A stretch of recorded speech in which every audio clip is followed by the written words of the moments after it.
Hey, what's going on, everybody? Welcome to War in the Podcast, a Gundam TCG podcast. I am your pilot, Cam. With me, as always, is Steve. Hi, Steve. Hi, Cam.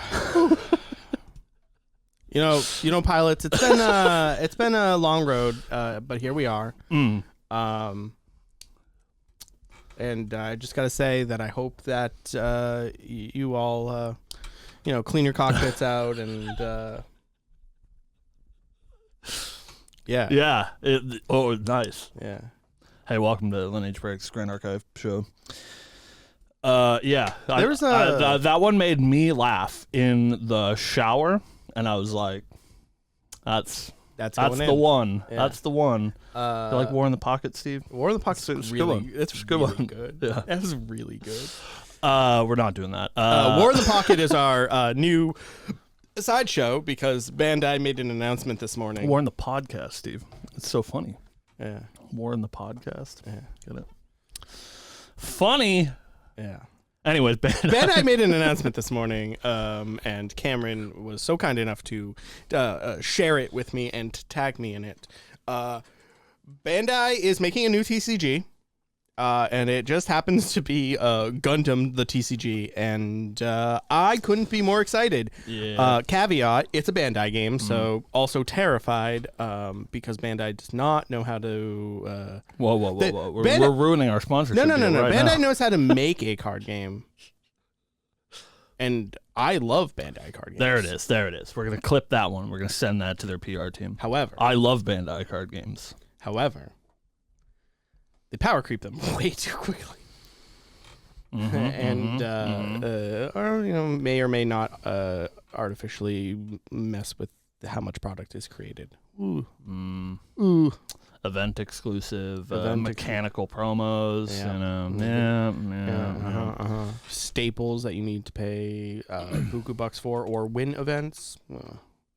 Anyways, but we're very excited, and soon maybe you can come to Lineage Break for all your Gundam TCG needs. Count your chickens until they hatch, Stephen. I'm just saying. Got announced today. I'm just saying. We're gonna look at it. That aside, hey guys. Hi, I'm Steve Gluman. Welcome to Lineage Break, a Grand Archive TCG podcast. I'm your host, Cam. This is Steve. We do this show. We talk about Grand Archive. We're in Spoiler season. We have a odd week today. We've said several times, anybody who is a fan of the show, a devout, we're not famous. Let me make as many caveats as I can. Thank you for watching the show. It means the world to us that anybody watches our show. Correct. It really does. I mean that truly. Yep. We don't think we're famous. We don't mean anything. We have like 400 subscribers. We're not a big deal. However, I do like cringe names for fan bases, and I think that we should have one. So you think on that? Yeah. Like because I wanted to Fillion has snackers. I wanted to address the people in a cringe way, and I don't have a way to address them. So and we can't.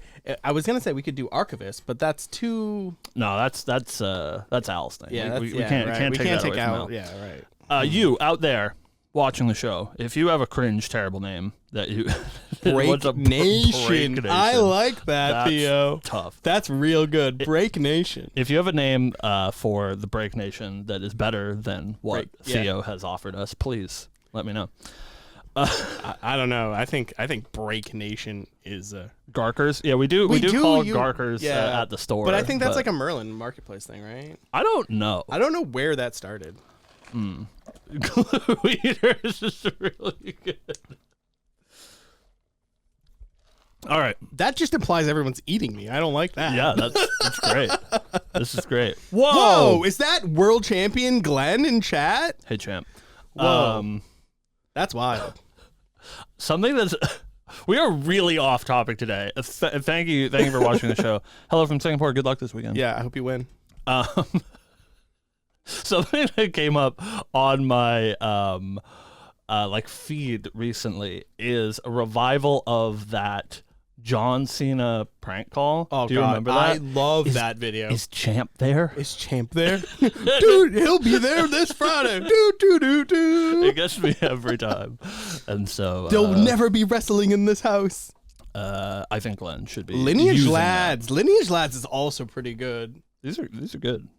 I don't know. Lineage Lads or Break Nation. We can't. Break Nation's so stupid.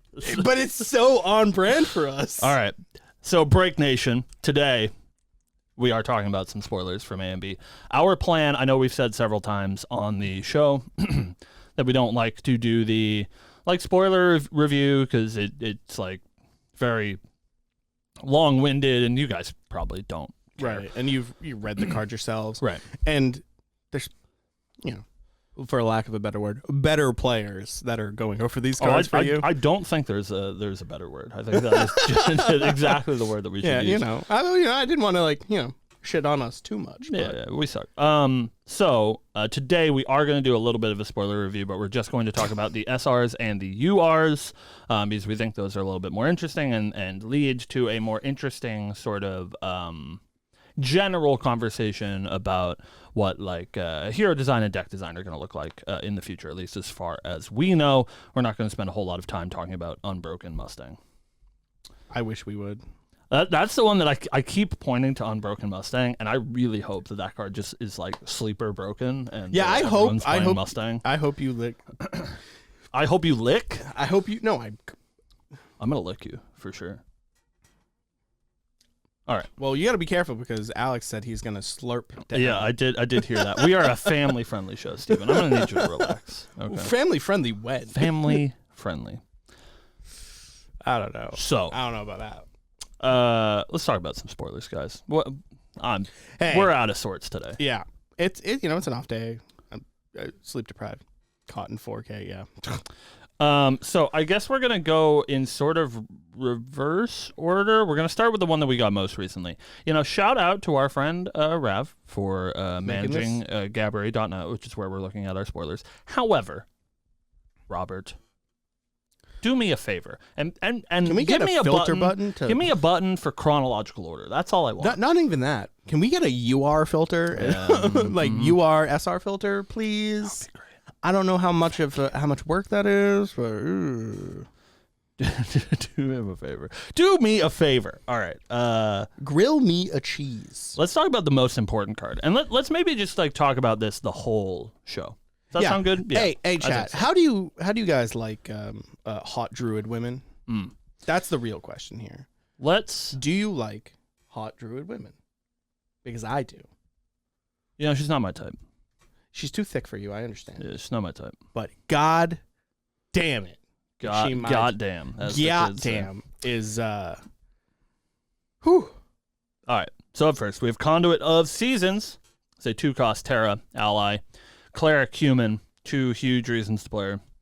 If damage would be dealt to Conduit of Seasons while your shifting currents face west, prevent 2 of that damage. On attack, if your shifting currents face east, recover 1 and draw a card into your memory. She is a 2-cost, 2/3.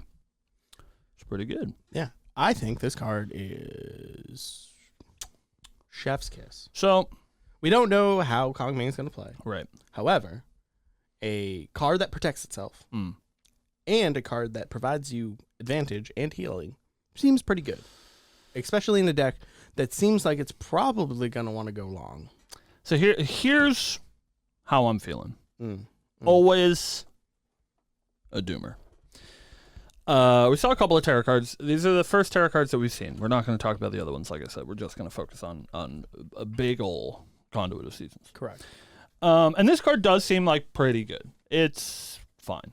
However, if you think about Grand Archive as it exists currently, and in the world of Grand Archive where we have to deal with Merlin's casting fireballs and Sylvie's casting storm slimes and all of these big explosive game-ending plays once you get to level 3, I'm a little bit worried that all of the tarot cards that we've seen so far are value-based. They're recover repeatedly, like the Sempiternal Sage that we saw. Or this one is recover and draw a card every turn, but obviously you have to have her in play for a couple of turns for that effect to snowball. I am worried that cards like this are going to get a little bit outclassed by people just saying, that's cool, I'm glad you recovered one and drew a card, I'm going to play a Storm Slime for 11. So it does sort of remain to be seen. Obviously, we haven't seen a whole lot of the set. We've actually, I think, as of recording, we've seen like 90 cards out of 230 or something ridiculous. So like we're still missing a large swath of cards. But so this card seems okay. It's not Ghost Pendragon is basically where I'm at. Yeah. Is like if you are going to be playing probably very few turns at level 3, I don't know that this card lasts long enough to get its value. But like if that turns out to be the inverse and you can take the game quite long, this card's absurd. Yeah. It's like basically protects itself forever. So. Right. So I'm very somewhere in the middle on it. Yeah, it's one of those like lines where like it kind of sucks that when we're talking about advanced element cards, we have to point to Ghost of Pendragon and say, is it this? Right. If it's not this, it's probably not playable. It's really tough for me. Yeah. And because like a lot of the advanced element cards like might not inherently be strong, but they have a very cool flavor and like right. I would like to play these cards. I would but, too. Like, yeah. It's like really tough where you're like, we have to be in that mentality where it's like, well, does it draw 2 cards? No. I mean, there's even, there's lots of ancillaries that we can point to, right? Like, is this Ghost of Pendragon? No. Is this Storm Slime? No. Is this Carter? No. Like there's so many like really, really impactful 2-cost allies that you can play in the game right now. And this one like seems cool, and she's like a really sweet design. So like I hope that I get to play it. But it feels like it's a little bit outclassed by the current advanced element pool. Right. But damn, there's a couple of reasons to play her. Yep. And you know what they are, chat. Yeah. Hopefully she's one of the CSRs. Maybe. Unlikely, but. Maybe. We don't know. Speaking of not CSRs, but full arts. Let's do our best True Champion Gaming impression. I actually didn't watch the video today. Did you watch the video today, Steven? I clicked it. And I hit watch later. Okay, great. So we will we are unbiased. We're gonna give you our official Lineage break rating seal of approval. Yeah, maybe. We're gonna give you our rating on the Divine Relic, and then later we will watch the True Champion one and see if we're aligned.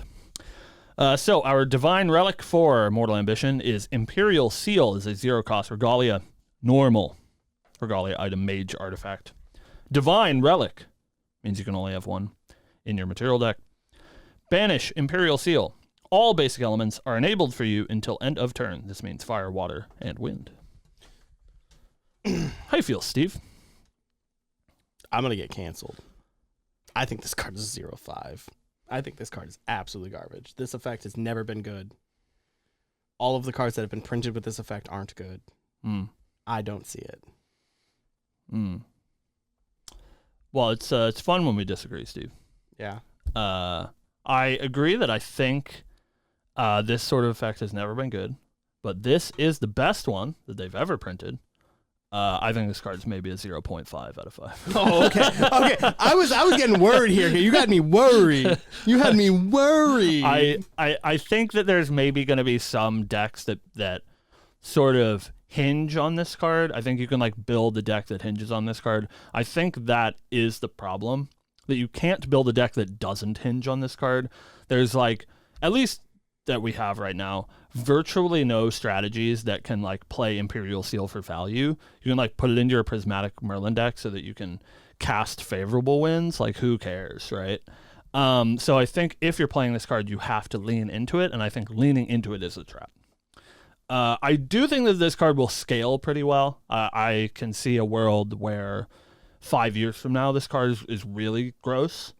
And maybe like we're not deck builders enough to see the light. But I agree. I think this card seems really bad. Right. Like in a world super where, cool though. Like I will always, again, we're talking about ancillaries. I will always look at Grand Crusader's Ring and go, would I rather not draw a card, or would I rather draw a card? Right. And in this case, I will always want to draw the card. Yeah, Elise, our editor in the chat, says that that this is a combo card, and you know you have to be setting up some like big one-turn kill, and I think that's exactly right. That like if there happens to be some extremely cursed interaction that happens between two basic elements, and this card enables that, then you do that, right? Like think about if like Erupting Rhapsody, which will be banned, lol, like didn't have a fire harmony, right? Like, and so you had to play a harmony from another color to enable this gross combo, right? It's like something like that, I think, is the only way that Seal's gonna end up being super impactful. I think it's really cool for deck building. I really like the prismatic decks, like the true prismatic decks, but obviously they're like not competitively viable. But I think something that we have to move away from, and I think we saw that in MRC, and I'm sort of glad to see it with Imperial Seal as well, is that, like you said, we're like going to have a really hard time comparing things to Grand Crusader's Ring or even Quicksilver Grail, which both I think are absurdly powerful cards. Where if we're getting a Divine Relic in literally every set, not all of them are going to be GCR, and you want some of them to be these sort of niche strategy enablers, right? Like Mercurial Heart was a exclusively automaton based. Divine Relic in this one is, leaning into that sort of prismatic side of the game, which is cool to give them some support without, feeling the need to be like, well, it's Grand Crusader's Rings and it draws 2 cards, know? So I think I'm totally happy with where this card sits, but I don't think it's going to see a whole lot of competitive play. At least yet. There might be some sick deck, and if there is, let us know. Right. So the next card we got is called Mandate of Honor. It is a 0-cost Regalia item, cleric accessory. As long as you control a unique ally, each player with influence 8 or more can't draw cards. Dude. Hey, it's pretty good. Dude, they printed Tithe Proclamation that has text. Right. You can actually it's like good. Card. You can use this card. I don't know if this card's good. I guess I jumped the horse the horse a little bit. Like, he made a joke. But it could be good. Decks that come to mind that have more than 8 cards in their hand, like Merlin, Rye. I know some serial complainers about Crux cards, and I might be looking at one right now.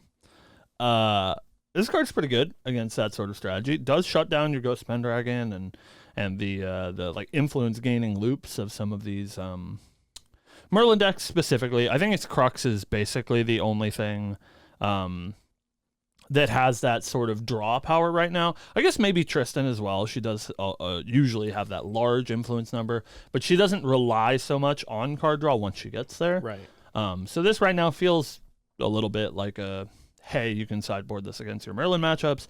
Again, it remains to be seen if maybe Kongming ends up being that influence-based deck as well.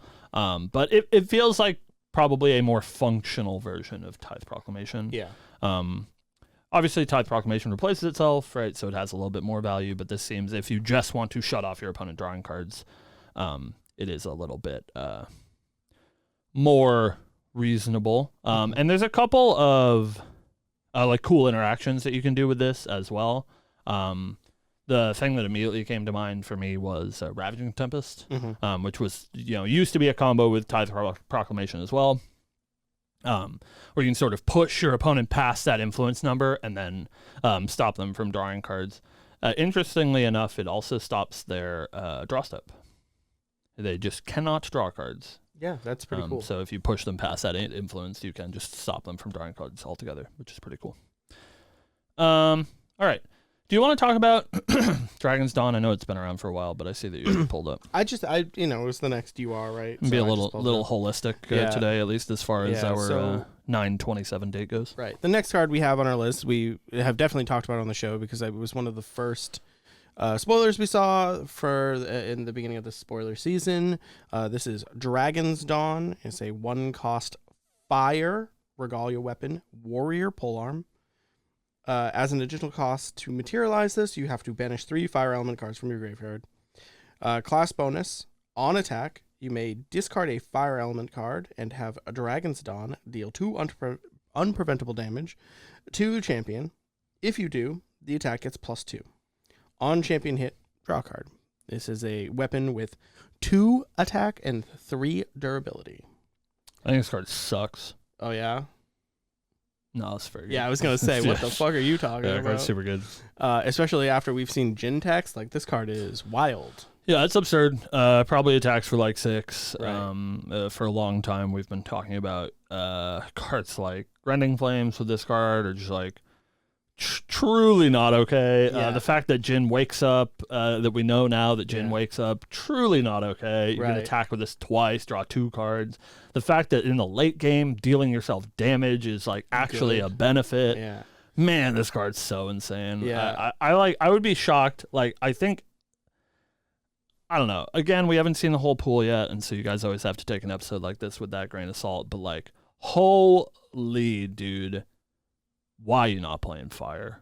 Right? Like, I think that the cards in the other elements are gonna have to be so insane for you to not want to leverage something like Dragon's Dawn. Yeah. Yeah, God, man. I just like thinking about this now. And that, what was that new Rending Flames for Warrior? Oh, it's Guardian, right? Never mind. But yeah, it does work with the old classic Rending Flames. Yeah. Obviously, you get that wake up text. And I believe, let's see. Dude, look at them. They're so smart. Dragon's Dawn is an on-attack, this attack gain, so you don't get it twice if you wake up Jin, but you can do it twice if you wake up Jin. Speaking of worse versions of Dragon's Dawn, yep. We have Sundering Moon, which I think we might have touched on before, but again, we're going to be a little bit holistic today. Talk about what we can. We have Sundering Moon as a 0-cost Regalia. Wind, Regalia weapon, warrior, pole arm, has Jin bonus on enter if you control 2 or more wind element allies. Sundering Moon gets +1 attack until end of turn. Jin bonus, pay 2 reserve. Return Sundering Moon to your material deck. Prevent the next 1 damage that would be dealt to target unit you control this turn. It is 1 attack, 2 durability. It's pretty good. When we talked about this the first time, I was like very convinced that we would have a reliable way to materialize pole arms out of sequence. That is not the case, so I think I'm a little bit lower on this card than I was when we initially talked about it. We did get a card in Materialized Polearm, which does allow you to do it, sort of like a Beseech the Winds. I believe it costs 3 as well. And so that's pretty good. They're both wind cards, obviously, right? So they will probably be played in tandem, but it does feel like a little bit weaker in that regard. You do always have to have this upkeep of its on-enter trigger of having wind allies on the board. And you don't really want to use that second ability unless it is A, super impactful, or B, you have a way to cycle Sundering Moon back out. So I think it is going to find a home. I think sort of like these wind robots decks, right? Where it's going to find a home in these aggressive decks, but I don't think that it's going to be in every Jin deck, whereas I think like Dragon's Dawn, it doesn't matter what your fire strategy is, you should have a Dragon's Dawn in your deck. I don't know that that's necessarily true with Sundering Moon. Right. So, up next, we have a very interesting card. 2 huge reasons to play this card. 2 huge reasons to play this card. We have Heavenly Guide, which is a Norm ally cleric human, 3 reserve cost. It has level 2+. On enter, if an opponent controls a non-spirit champion with a card on top of its lineage that wasn't played, level up your champion. So this states that if your opponent dungeon guided the previous turn and you play this card, you level up. Yeah, I think it's worth hovering on that a little bit because as a tournament organizer, I've gotten several questions about this from like newer players or ones that are a little bit less familiar with the intricacies of the rules. So the way that Heavenly Guide works is exactly what Steve said, is if your opponent, currently in Grand Archive, is if your opponent has played a Dungeon Guide, that is the only thing that fulfills Heavenly Guide's condition. It does track that for the whole game, which is very interesting. Beseech the Winds? So Beseech says materialize a card. So you do pay costs for Beseech the Winds. So this only works if they did not pay their costs for it. So currently the only way to do that is Dungeon Guide. Maybe we'll have some more in AMB, but right now this is basically the anti-dungeon guide card. So far, this is my favorite design in the set. Yeah, I think it's super cute because you just like put this out into play and like they're like ooh whatever, and then they level up and with dungeon guide and you go displace it. I think I think the level 1 is like fine, right? Like your level 1 understanding of Heavenly Guide. And I see a lot of like people are saying it in the chat, and I've heard a lot of it in the Discord as well, that this is like your sideboard piece for Dungeon Guide, right? You're playing against Dungeon Guide, you bring in your Heavenly Guides. You know your opponent wants to play a DG. You have your Heavenly Guides in your deck. It doesn't even have to like line up particularly well, which is why this card is so good.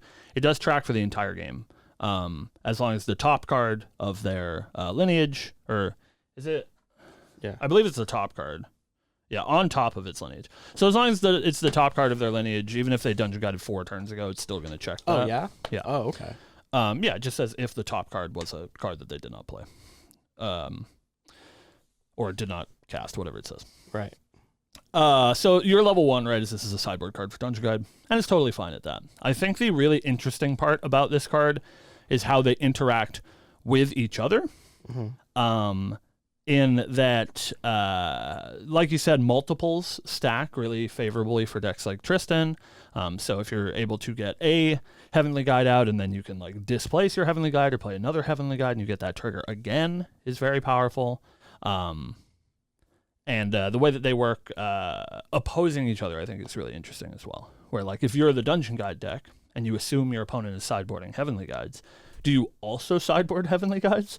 So you can like Dungeon Guide to 2? Oh, I guess that's super cute because if they Heavenly Guide you, you can just Heavenly Guide them right. Yeah. That's cute. Yeah, so I think it's a really interesting game of chicken that it enables and allows for some like really powerful game states that I think can only be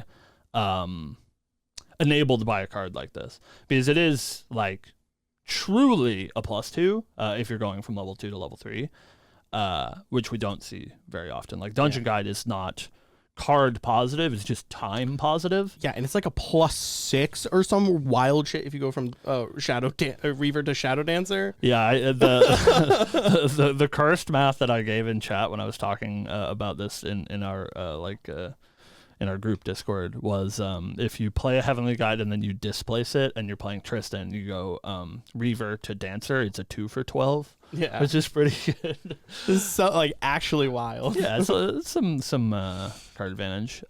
We got an actually from Noel Chess Club, Noel in the chat, that says if they use Fire-Blooded Oath, you can displace your Heavenly Guide, and that counts. I'm sorry, I did forget about Fire-Blooded Oath. Yeah, let me go dust those off.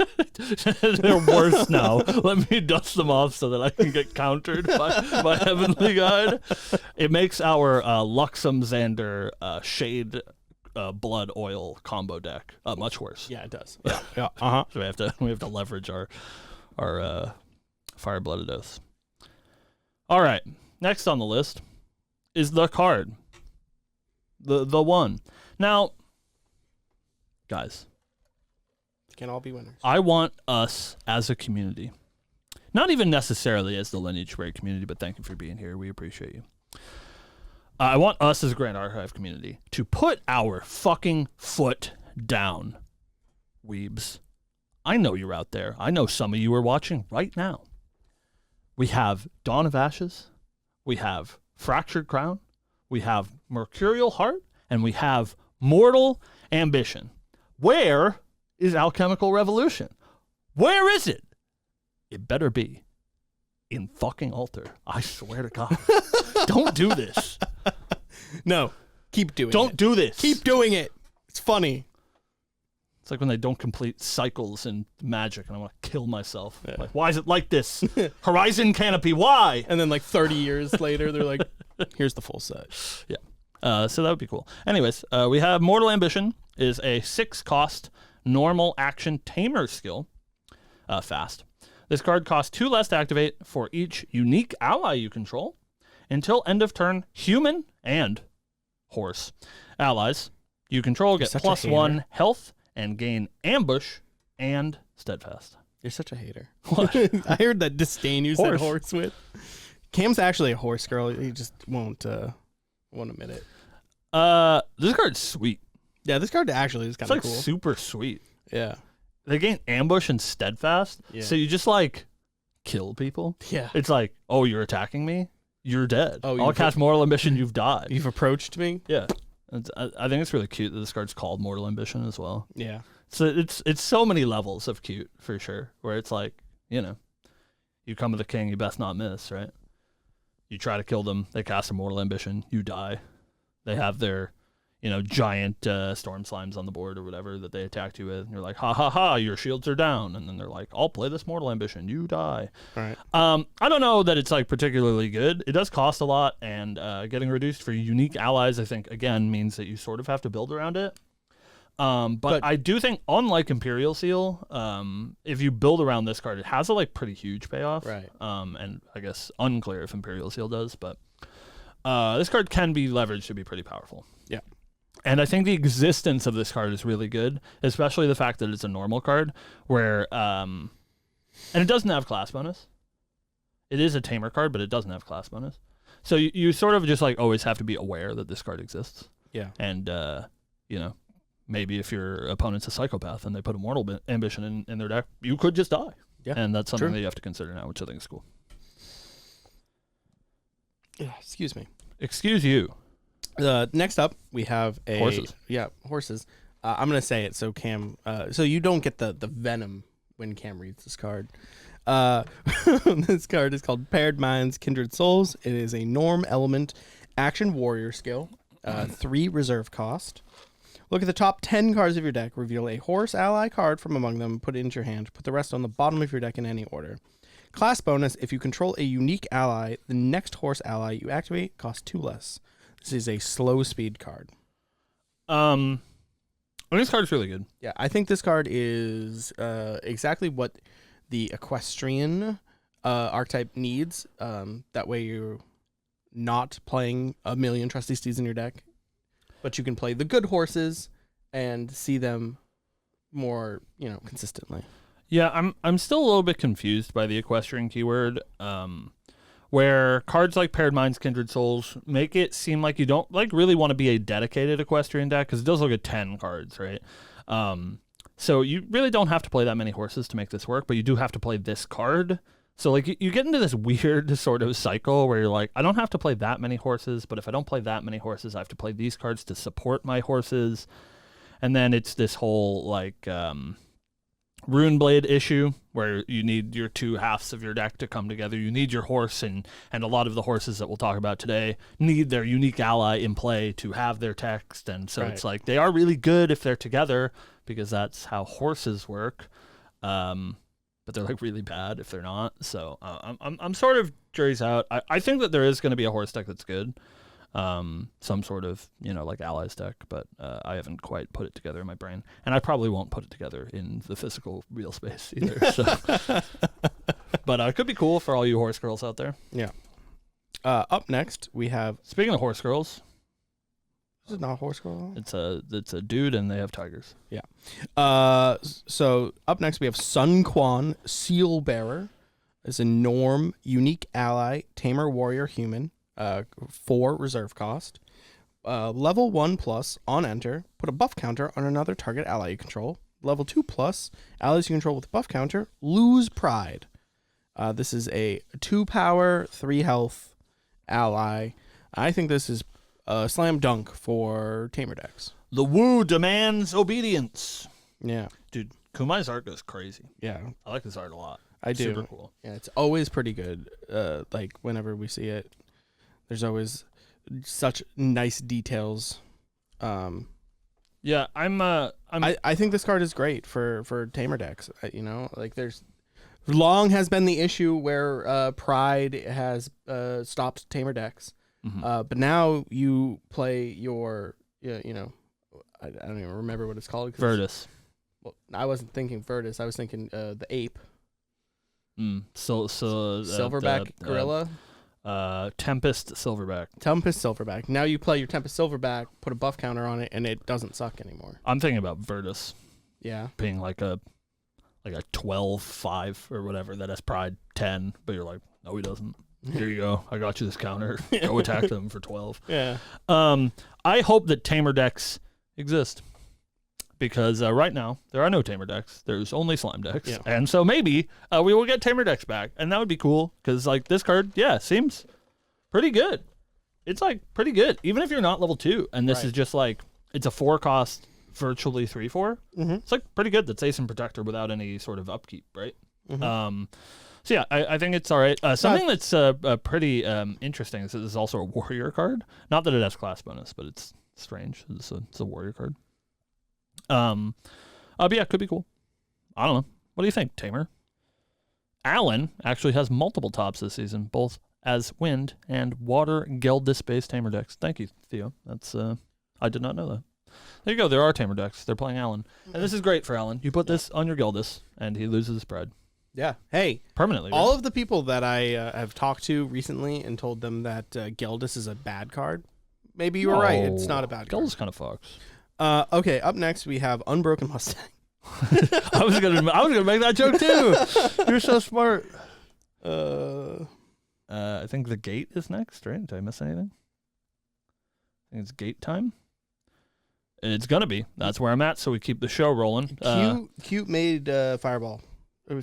Cute made Mage Fireball. Right. She's cute. Next we have Hulao Gate, Sun's Ascent. 3-cost fire, unique domain, warrior crossroads. Whenever a unit declares an attack, deal 2 damage to it. Upkeep at the beginning of your recollection phase. You may banish a fire element card from your graveyard if you don't sacrifice Hulao Gate. I think this card's all right. Yeah, I think this card is pretty cool. I think it's got a very attainable upkeep, which is good for a unique domain. Or for domains in general. A lot of them have like pretty difficult upkeeps, especially if we talk about the like SRs from the first set, were like pretty difficult to upkeep. Hulao Gate seems like pretty easy, and there are some decks that this really shuts down.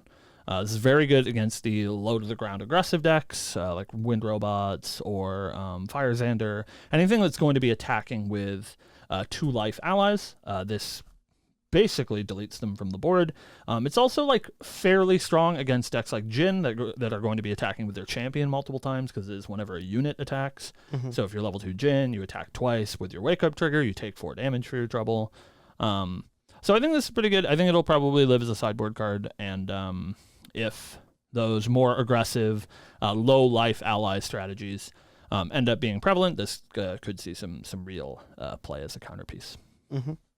I agree with you. Which is pretty cool. Up next, we have Sword Saint of Everflame. She is so hot. I believe we've talked about her before briefly. I'm always thinking about her. So, but she is a fire ally warrior human, a 4 reserve cost, class bonus, 2. Activate for 2. Banish this card from your graveyard. Target fire element, weapon, or ally gets +2 attack till end of turn. She inherently has 3 power and 2 health. I think she's great. This card is everything Fire wants to be doing. Yeah, Sword Saint of Fire Lorraine looks pretty good. I think it's quite strong. Gives you another discard outlet. You know, obviously we're big Tempered Steel fans, but it is nice to have some other cards that generate value when they're discarded. Sort of leaning into that fire aspect of putting fire cards in your graveyard, using them for resources. This is pretty huge to not only enable allies to like get over breakpoints or push for lethal, but it can also be used on weapons. And so again, like we said with like Dragon's Dawn and the interaction with Rending Flames, there are lots of things that you can do to make cards like Rending Flames or these sort of like multiplicative damage effects a lot stronger now with cards like Sword Saint of Everflame. So I think she's a pretty easy slam dunk. I think she'll see a lot of play in these aggressive fire decks. Even like a little bit costed, like 4 is a lot, but 4 for a 3/2 is a pretty reasonable body. So yeah, I think she will definitely see some competitive play. I, Steven, would like to talk about another one of my favorite cards from this set so far, which I think is super cool and extremely cute. I'm going to do my best to pronounce it. So we have Xiao maybe. Chow. Cinder Keeper. She's a 2-cost fire unique ally. Assassin, Tamer, Animal, Human, Cat. One more time. Assassin, Tamer, Animal, Human, Cat. She has stealth, naturally. She has class bonus. Xiao Chao's attacks can't be retaliated, which is pretty good. And she has, if a unit hit by Xiao Chao this turn would die, banish it instead. She's a 1/2. So, this is sort of shades of Korhazi. Oh, where's my brain? Steven. Korhazi. The fire one? Mm-hmm. Elise, help us out. The fire one. Yup. Arsonist. Thank you. That's it. Korhazi Arsonist. That is very, thank you, Poro, is very good against cards with floating memory. But the cool thing about Xiao Chao is she is stealth, which is pretty good. So she sticks around basically forever. And she has this effect always, where Korhazi Arsonist is just the turn it comes into play, I believe. Yep. I think. Maybe. Most importantly, she does have a stealth, which means she's a little bit more survivable, and can sort of pick off those cards with either floating memory or very ubiquitous cards like Library Witch are quite good with Xiao Chao. So I'm curious if she'll see a whole lot of play, but I think being a 2-cost ally is like pretty easy to upkeep in these more aggressive decks, and especially with that assassin class bonus. I assume that's where she's going to land. However, the most important thing about this cat girl is she has ally type cat. Yeah, that's cute. It's the first time she has ally type cat. And so, are we going to go backwards? Are we going to give Academy Guide ally type cat? Or are we going to have cat tribal? Can I play only cat girls? That'd be pretty cool. I agree. I like cat girls. They're cute. Up next, Speaking of cute, we have Cow, Aspirant of Chaos. This is a water unique ally mage human. 5 reserve cost. Equestrian. As long as you control a horse ally, this card costs 3 less. that's a lot. So costs 2 instead of 5. A class bonus. On attack, you may banish a card with floating memory from your graveyard. If you do, deal 2 damage to each rested unit you don't control. She is a 2/2 for 2. It's the second cat. Who's the first cat? It's not Academy Guide? Who's the first cat? Oh, well, sure. The other one that's a literal cat. It was one of the spoiler cards at Chicago. Oh, yeah. The literal cat. Yeah, the actual sure. cat. Yeah. Sorry, I got distracted.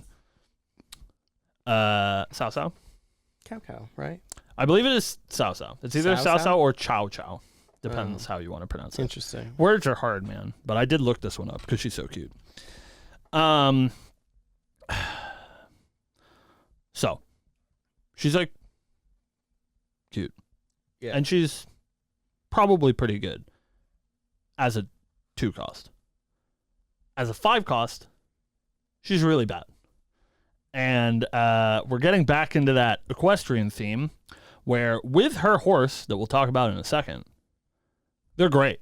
They're like kind of absurd together, right? Correct. But alone, they suck. Correct. So it's like, do I have to build my whole deck to put these 2 allies into play? And then my opponent's like, I'll play a Sparkleite and and you lose? Yeah. I don't know. She's super cool, though. She is so cool. She's so cute.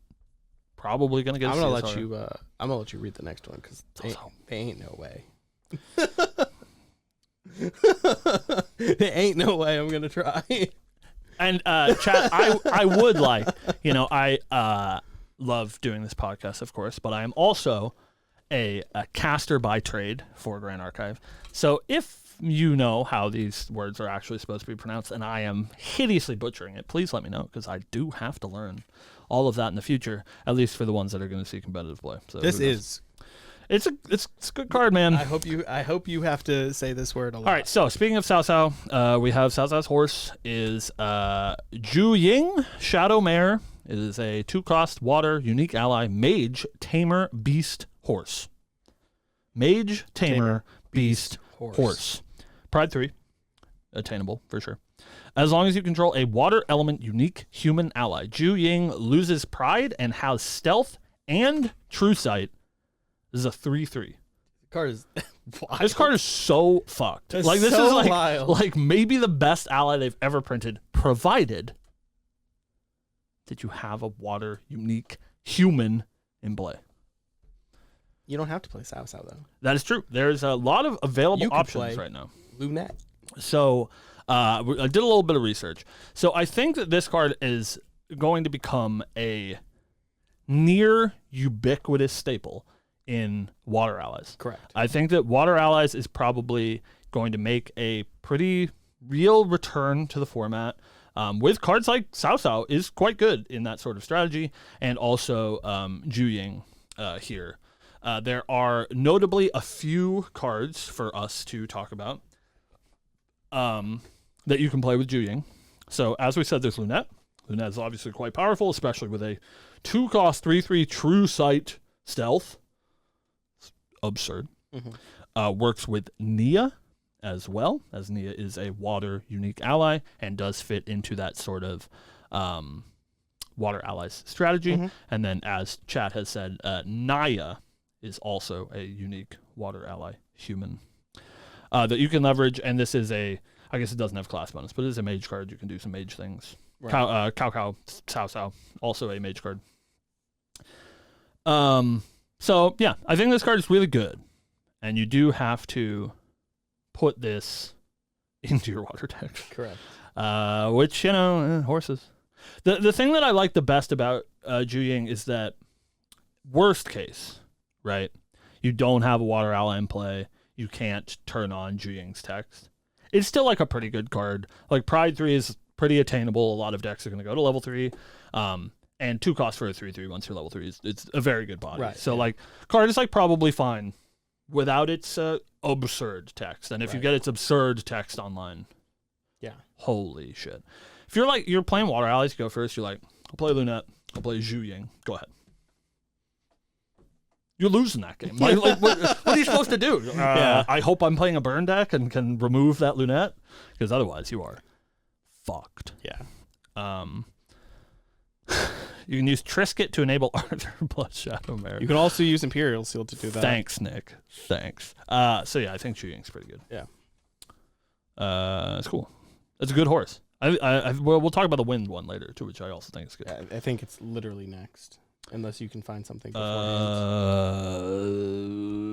I went through them all. Oh, okay. Well, if you went through them all, hit me, Steven.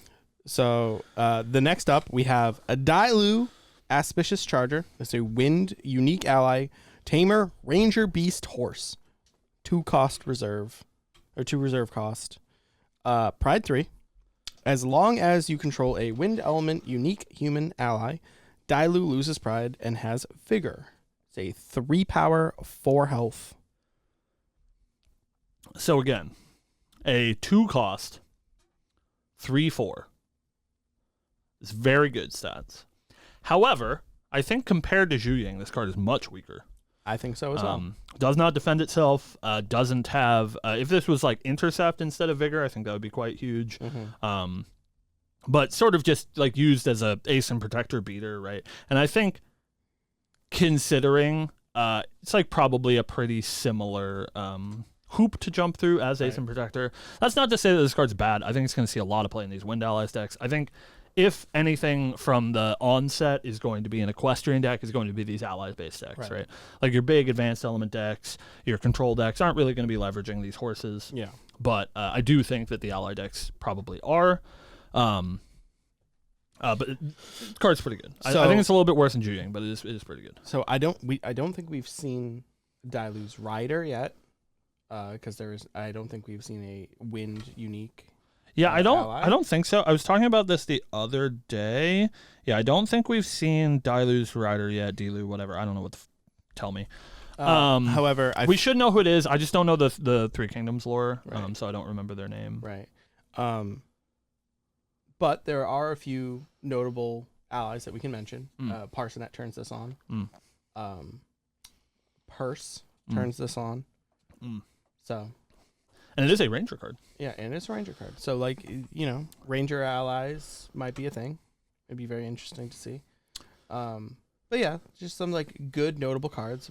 Finally making Purse actually see the light of day, maybe. Something, and Purse does protect this card, which is pretty good. Right. Something that I would also like to mention, as this is the last horse that we'll talk about for the time being, we have not seen Redmare, which I believe is Lubu's horse. Correct. In lore. Both of these cards work very well with Sun Quan, where if you are worried about keeping their pride restriction, if you're like not going to have the wind allies in play all the time, Sun Quan, at least at level 2, allows you to like put a counter on this horse and then and then have it lose pride. Right. And that makes, Dailu a 2 cost 4/5. Right. It's pretty good. Yeah. That's okay. Yeah. Up next, we best have spoiler card. a. I don't think I've ever seen this card before. It's kind of wild. We have 3 visits, which is a wind action cleric mage skill, costs 0. Class bonus, you may activate this card from your graveyard. If you do, banish it as it resolves. Class bonus, you may activate this card from your banishment. If you do, put it at the bottom of your deck as it resolves.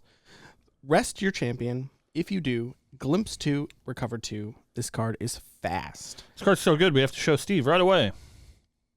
Correct. Hi, Steve. Hi, me.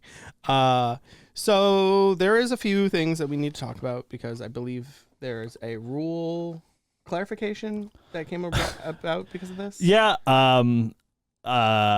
Maybe Theo in chat can let me know. I mentioned this a little bit on Discord, but it was like sort of unclear if Siladar wanted me like telling people about it. The card's out and people are gonna have to know, so I don't think it's a big deal. I just worry about stepping on toes or whatever. Fair.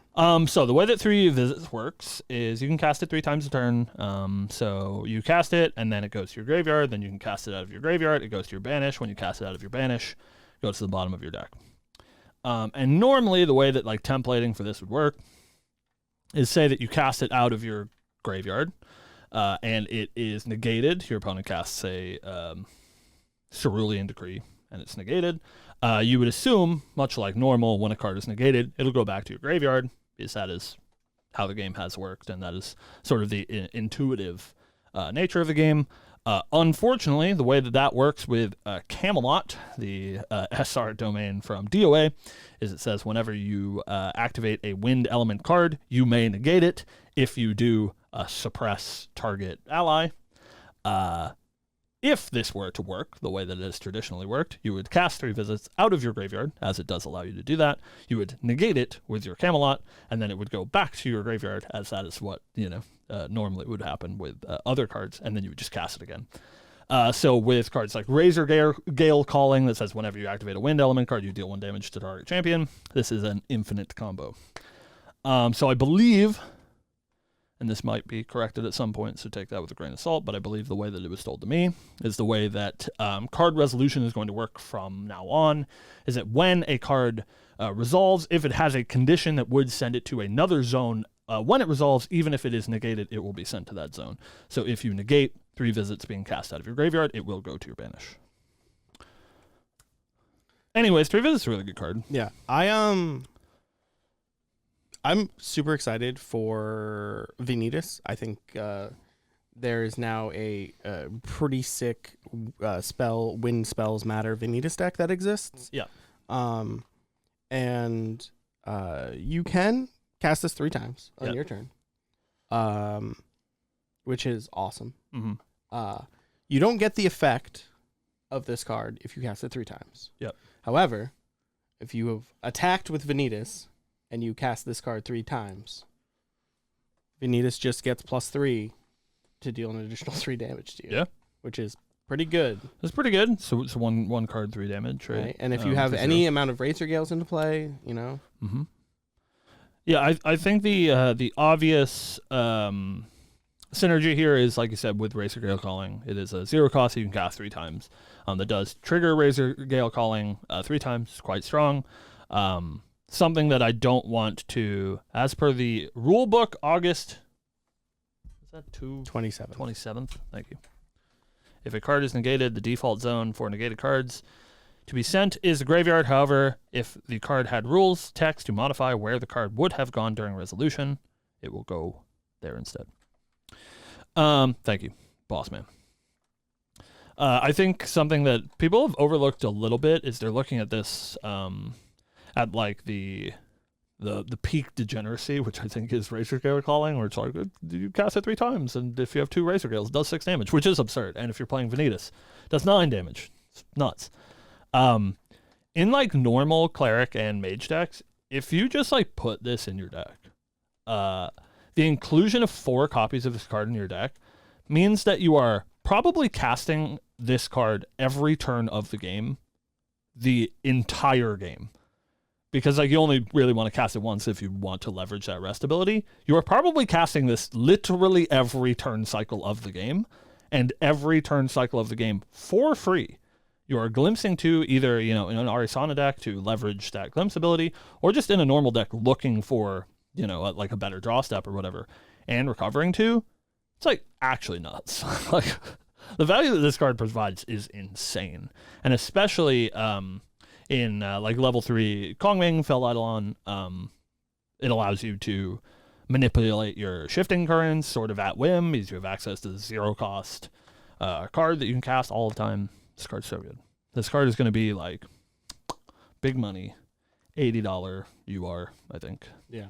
Get your 3 visits now. I think this card's nuts. Yeah. Also, and thank you for giving it to us as our spoiler. I don't want to see the price of any of these foil URs. Yeah. Ooh, Daddy doesn't want to think about 4 foil copies of 3 visits that I theoretically want. So speaking of URs, speaking of expensive URs, we have Zhao Yun, Dragon's Blood, which is he's hot. Exia, unique ally, warrior human. Reserve cost 3. Class bonus. On attack, you may have Zhao Yun deal 2 unpreventable damage to your champion. If you do, it gets +2 attack. Class bonus. On kill, Zhao Yun gains immortality. And that is not for the turn. That is just he gains immortality if he kills something. Yeah, the reminder text says this effect lasts indefinitely. So I think if you were to flicker it, yeah, he'll lose it. Correct. However, God, this card is wild. It's 2 power, 3 health. But whew, boy, this is a dangerous card, I think. Steve? Yeah. Chat. You guys remember Conduit of Seasons that we talked about so very long ago? And we were like, this card isn't Ghost Pendragon. This card isn't Carter. This card isn't Storm Slime. This card is Carter, Ghosts, whatever. I think the value that this card generates is insane. Yeah. All you have to do is kill a shield mate, and then now you have a 2/3 that can't die, and you're swinging it every turn. He is somebody in chat asked, is the +2 attack until end of turn? It's this attack gets +2. So he himself doesn't get +2. Yes. It's his current attack. Yeah. However, again, like we said when we were talking about Dragonstone, the ability to damage yourself is usually going to be a net positive for Jin, and especially since this is an Exia card, you are definitively at that point of the game where like Dragon's Dawn, maybe you're not, and damage does like sort of matter in the early game. Once you're casting Zhao Yun, you're going to be at the point where you're okay with dealing yourself damage. And so basically what Zhao Yun is a permanent immortal Gildas. Correct. Which is just so insane, right? Like we've been leveraging the power of Gildas having 4 power for 2 years.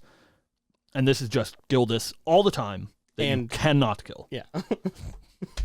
I think he's pretty good. Yeah, I think this is definitely a 4 of, because you definitely want to see it. And something that we said about Conduit of Seasons is that it's unclear if Kongming is going to get the time to leverage that repeatable effect, whereas Jin basically guarantees that you will get that time. Right. I think the survivability of Jin, just based on the way that his hero text works for level 3, Jin, it means that you are at minimum probably going to get 2 or 3 turns out of your Zhao Yun if you play him as soon as you go to Exia. So very strong, very strong. So up next, we're kind of nearing the end of our SRUR list. These are the starter decks, right? Yeah, these are cards out of the starter deck. So there's not many of them, but we will go over them. So first we have Berserker Plate, which is a Exia. You guys like Fate? Regalia item, Warrior Armor, 1 material cost? Memory cost. Class bonus, your champion gets +7 health. At the beginning of your recollection phase, deal 3 unpreventable damage to the champion, then draw a card. Hey, you know what's really good? Drawing extra cards every turn. This card's so funny. I like. I don't know how good it is. I think it's like probably fine, but it's really funny. I really like the design of this card. I think it's actually hilarious. The dealing yourself damage to draw a card is like pretty powerful, especially when you're Jhin, you're immortal, right? Like as soon as you get to that trigger, you know that you're safe. Like there's no point where this trigger can be on the effect stack that your opponent can interact with you and it be favorable for them. So the only like thing that you have to worry about with Berserker Plate is sort of the like fractured crown issue, where if you're relying on this extra 7 health to get you over your damage counter threshold, and then in your end step they're like, all Zephyr it. It's like pretty funny. You just die on the spot. I think the design of this card is really really awesome. And I think it's got some cool play to it. Yeah, I think Fracturize is a kill spell. Yeah, it's like I'll kill you. I'll fracturize your Berserker Plate. Yeah, it's like pretty cool. I really like this card. I think it's super well designed. But like as I said in the dev stream, Exia is the element of risk reward. Right. And yeah, I think it fills that like favor spot perfectly. Jhin's just so cool, man. Yeah, I'm so pumped to play him. He's so sweet. I'm really excited to play Kongming. You guys know how excited I am to play Kongming, but I am like just wowed by how cool Exia is. Yeah, I can't wait to play it. It's so cool. Yeah. Want to lead us off with this next one? Yeah, I forgot about this card. Okay, so we have Shuangji of Sacrifice, which is a 1 cost. Oh god, I zoomed in too far. A 1 memory cost Exia Regalia Weapon Warrior Polearm. It has 1 attack, 3 durability. Class bonus for every 5 damage counters on your champion. Shuangji of Sacrifice gets +1 attack. On enter, you may have it deal you 5 unpreventable damage. If you do, you draw a card.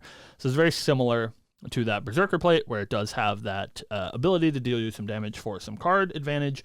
Something that I find interesting about this and Berserker Plate is usually these like effects that draw additional cards, most recently have been drawn to memory, but both of these cards are drawn into hand, which is pretty powerful. Especially in your materialized steps, you get to leverage like recollection step nonsense before you go to your draw step. And this card is probably like a 1 cost 4/3. It's like pretty good. Yeah. It sort of depends what element you're playing. I think like most of the time this is probably worse than Dragonstone. Yeah. But if you're not in a red deck, this is a good sort of like supplement to that, where if you need a big weapon to finish out the game, you can get your Shuangji. Yeah. I think you probably still play Shuangji even if you are a fire deck, because it's good to have extras. Right. It's always good to have a backup polearm. Mm-hmm. Up next we have Relentless Outburst. This is a Exia He's Angie.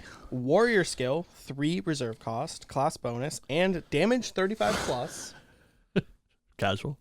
Until the end of turn, if target champion would take damage this turn, they take that much +1 instead. For every 6 damage counters on your champion, deal 1 damage to all other units. I think this card's probably pretty mimetic. Yeah. I'm not seeing you play many of these. Maybe you play like a couple in the side. Super funny though. But I like the fact that he's Angie. I love Relentless Outburst. I think it's so funny. But like, what? Yeah, like what is this doing? You know, it's what you have damage 35 plus, right? Right. Is that divisible by 6? No. So you're looking at 36. So let's say that you're 36 damage, right? And Then this, deals 12 to... No. If target champion... okay, so it deals 12 to them and 6 to their board?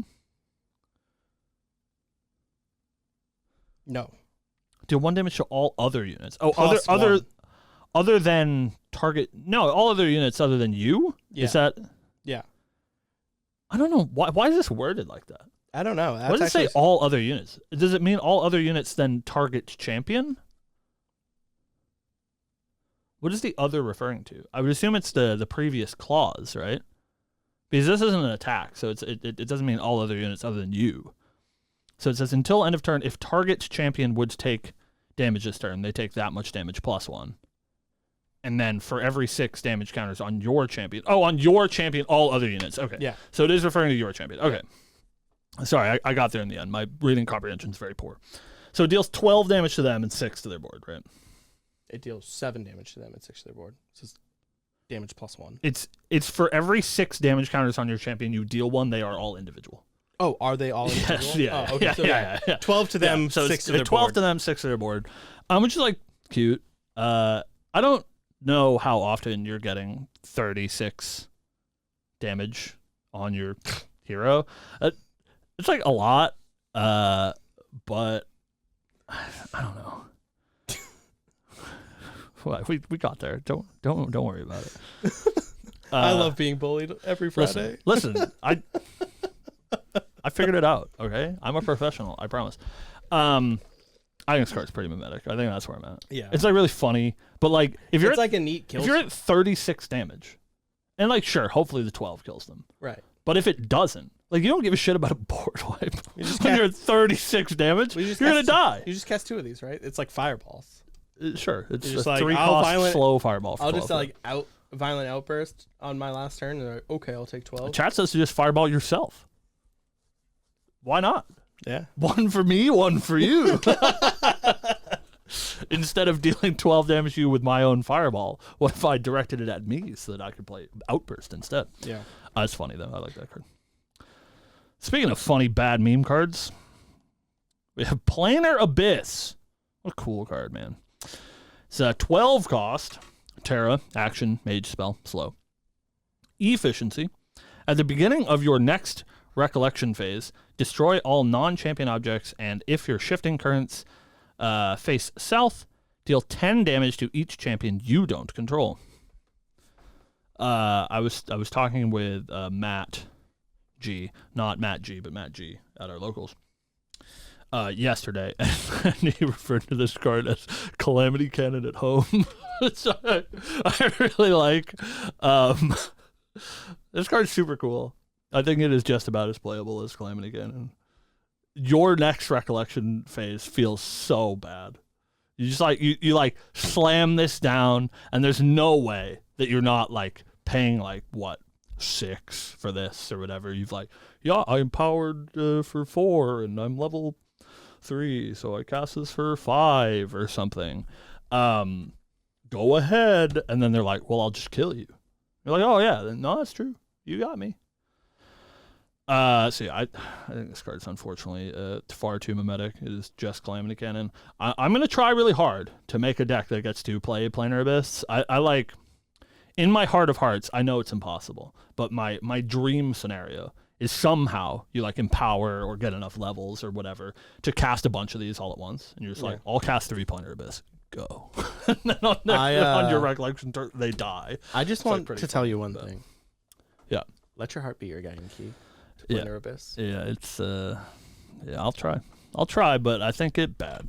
I think I will be playing Outburst though, because I think like Outburst is like probably fine. It's like mimetic, but probably castable. I think Planar Abyss might just be bad. you're probably there. Yeah. Yeah. But it's fucking sick. Look at that art too. That art goes crazy. Yeah, it's sick. She's so just hot. like blowing up everything. I wish she would blow me up. I think that's it. I think that's all we got That comes to the end of our SRUR journey for now. September 27th, 2024. Until, Shinji gets around to Yeah, like posting we his know he spoiler has video. one. What a guy. right? Everybody, if you're watching the show live, I want you to go on to Twitter And start bullying Shinji. and I want you to @ Shinja and just say Wenja. All right. Oh, at Shinja Wenja, and you send that on Twitter, and I will like and retweet all of them. But yeah, that's all that we've seen for now.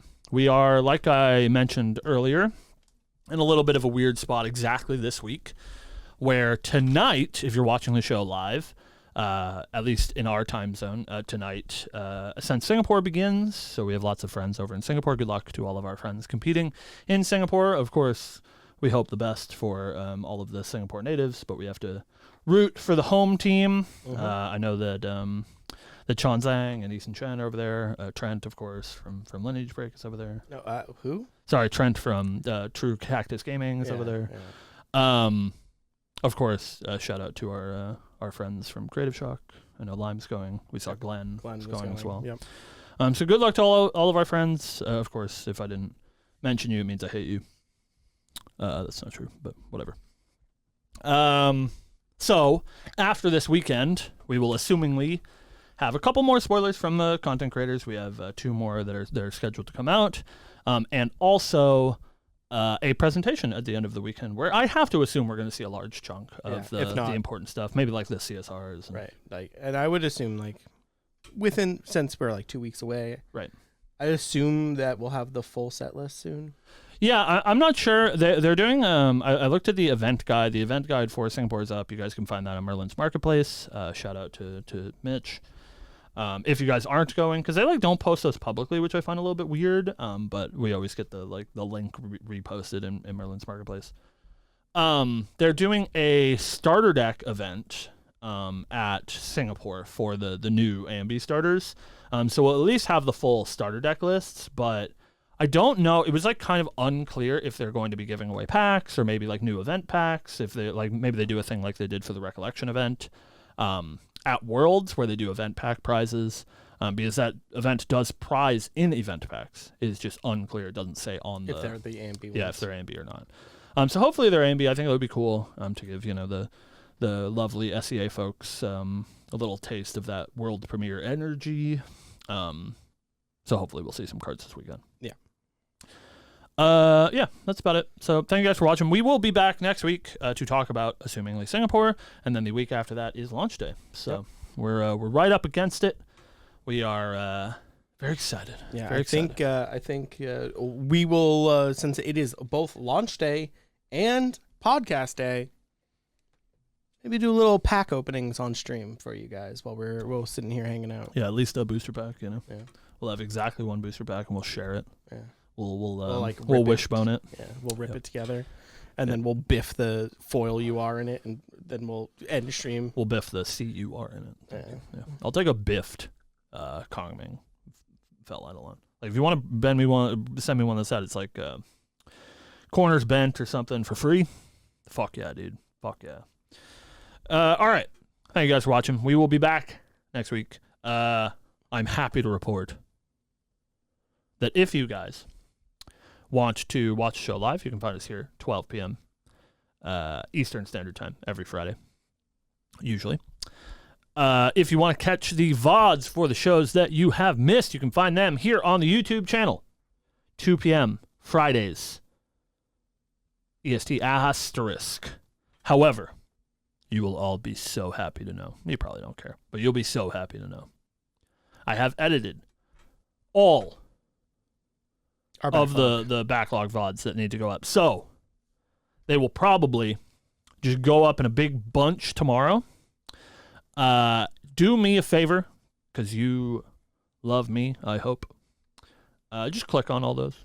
They're going to get hideously low views because they'll all be posted at the same time. So do you boys a favor and hit us with that nice click on each of those and, say here or something. All right. That's it. Good night, guys. Have a good one. Good luck in Singapore. Bye. Woo. Woo.